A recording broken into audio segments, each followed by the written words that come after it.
All right, now there is a story that should have got way more attention today, but because the media was sooking about common sense being returned to our borders, Victoria, remember, we're about to go into the summer of 2020. Not all that long ago, the dreams of 2020 was, flying cars and robot maids. The reality, though, will be blackouts in Victoria. And wait till you see the latest reason, supposedly, that the energy supply is going to start disappearing. And, of course, we all know it's because they've been blowing up coal-fired power stations. Have a look. The Energy Minister can't guarantee power supplies this summer. I know that people would like me to guarantee these things, but the fact is this, the market operator is doing the job. But the federal body, the Australian Energy Market Operator, is warning of problems due to record power demand, extreme temperatures, drier conditions and the risk of bushfires. With the market operator forecasting up to 1.3 million homes to be without power over summer, Victorians should rightly condemn the Andrews government. The minister says a broken down generator at the Loy Yang A plant will come back online in 2 weeks, and the damaged Mortlake gas plant should be back firing by the end of the month. The energy watchdog says Victorians could demand a record supply of more than 10,000 megawatts over summer. Now, Barnaby, there would have been a time in Australian politics where if a minister couldn't guarantee the energy supply, they'd be gone the next day. They'd be censured, they'd be sacked, right. They'd be moved by a premier. Now it's par for the course. I mean, 2020 is blackouts in Australia.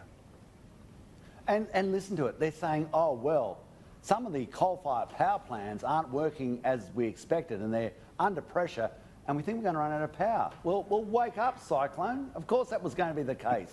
Now, they said they've got 3,700 megawatts of solar panels, solar power, but they've come to this amazing conclusion. They've got a problem when it gets dark because the solar panels don't work. They blew up Hazelwood, literally.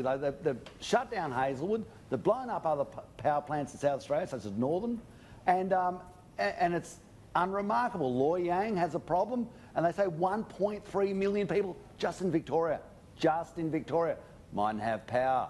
Well, wake up to yourselves. Wake up, Australia.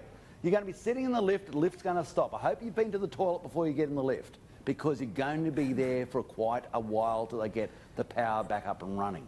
We saw with the bushfires in New South Wales, 50,000 homes? Mm-hmm. They were off from the power and they had to deal to the weekend. Well, that's kind of like a reflection about what's going to happen when the power goes off.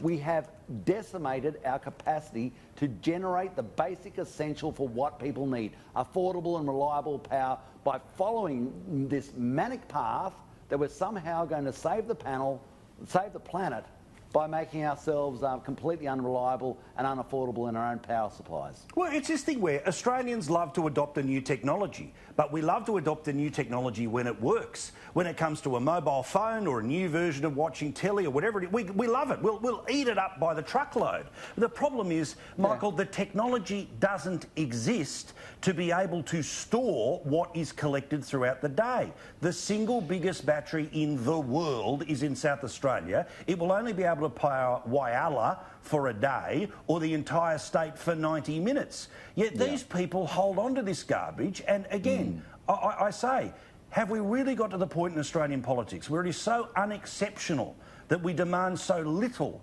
of our leaders that they can go out and tell you, I can't guarantee whether the lights will be on or not?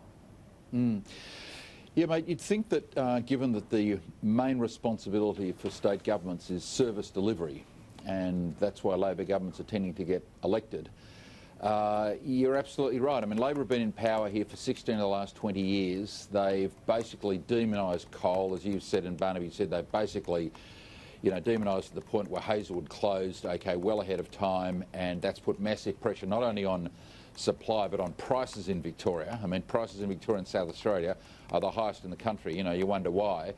They refuse to have onshore drilling here for natural gas, and lo and behold, we have a supply problem in Victoria, Australia. I mean, countries would kill for the natural resources we've got in this state. We're a laughing stock, quite frankly, given the supplies that we have, and we've got potential blackouts in Victoria in 2020. I mean, we're a first world country. We're one of the most advanced in the world, and we've got this potential problem. I mean, you've got to be kidding, mate. Yeah, I mean, Jenna, you know, one of the many wonderful things about Western Australia is you're not quite affected by the idiocy of the eastern states when it comes to these things. From afar, what would happen if a WA minister came out and said, oh, look, I can't guarantee your aircon's going to work this summer? They'd be out of a job within, I think, less than 24 hours, that's for sure, because I think the end of the day that they would become beholden to their stakeholders, being us, the general public, who yesterday it reached 41.6 degrees in the CBD at 12 o'clock, which was the hottest day in December since the 1970s. So I'm assuming all of us headed to the beach and the economy just ground to a halt. But I think also the big business like your Woodsides, your BHPs and FMGs would all kick up an absolute stink if they didn't have enough baseload power to make sure that all of their projects are rolling on and keeping everyone in employment and everyone cool as well. So maybe that's the plan. Maybe that's the plan, is that all the good people of Western Australia are going to go to the beach, take really great Instagram photos, and that'll be enough to keep us happy in the darkness of the eastern states. Whenever this was worked out at COAG, who knows? But I mean, Barnaby, the idea that we are having this conversation, and the problem is that the majority of the people in that building, if they are paying any attention, which of course they're not, they'll be rolling their eyes at, oh, there they go again, rather than seeing this as the fundamental failure of the system. Well, you've got to understand how this crazy boarding school, and that's what I always call it, works. We don't pay for the power. The air conditioner's on, we don't pay for the air conditioner. We don't pay for our fuel. So our attachment to what's happening out there in the real world is somewhat distracted. But I hear, as recently as yesterday, people saying, mate, I just can't afford my power bill.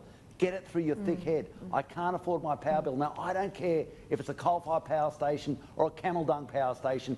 Build one and get it happening so that we can get reliable, affordable power. We used to have the cheapest power in the OECD, Australia, our nation. And now we're exporting coal with the dearest power in the OECD, the dearest power, Australia. You're the dearest power. But you export coal to China, and guess what they're doing, ladies and gentlemen? They've just announced the other day they're building more coal-fired power stations. They basically said, you know, we're going to do this and we're going to make sure it's affordable. We're going to drive our industries ahead. We're going to drive our aluminium sector ahead. We're going to make sure our industries beat your industries. We're going to turn ourselves into a superpower. And you can sit down there in Canberra and have a beautiful discussion while your own people in the weatherboard 9 basically turn off the power because they can't afford it anymore, and your manufacturing industry disappears off to Louisiana. You're a good man. This is why we love talking to you, and I'm very pleased that you're in that parliament.